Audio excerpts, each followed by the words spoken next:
Everyone, welcome back to Rams on SI. I'm your host, Claudette Montana, and I'm joined by our NFL senior writer, Hondo Carpenter. Hondo, I want to talk to you today about Rams defensive coordinator, Chris Shula. And before I ask you the question, I want to back up a little bit because Sean McVay has had so many guys who have coached under him go on to become head coaches in the NFL. I immediately think of Raheem Morris or Brandon Staley. So if Chris Shula has a good season with the Rams, if the Rams defense is rolling in 2025, do you think that he will kind of be on the fast track to become a head coach or at least be up for some of those jobs?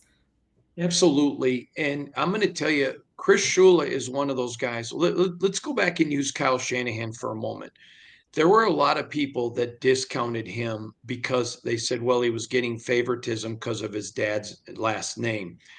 And it hurt him. Shula's case is just is completely a little bit different. And so what happens is yes, he has a famous last name, but whereas Shanahan was getting some opportunities, and I don't think they were fair, but people were being critical because his resume was maybe not as long. Shula's is. You hire Shula, and you're going to say, "Oh, he comes from good stock," but you're not going to be able to have those criticism.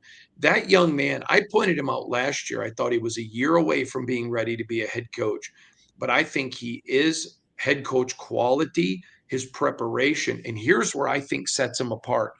He's with a man who's an offensive genius in Sean McVay.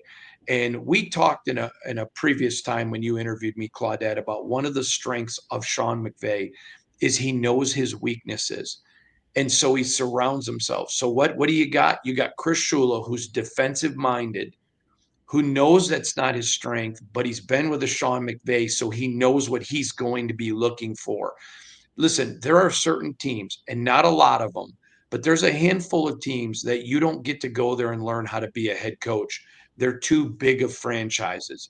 But he's going to get an opportunity at one of those other 25, 26 teams.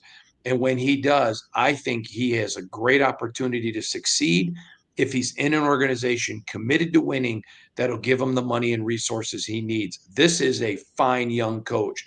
Don't anyone that discounts him because of his name or because of his head coach is doing so at their own peril. He's a legit stud. Absolutely. All right, we'll see how they do right in 2025, year two under Chris Shula as defensive coordinator. I want to remind everyone that they can go to si.com/NFL/Rams for all of your Rams coverage. Lots of great stuff on the site right now. And Hondo, thanks so much. Thank you, man.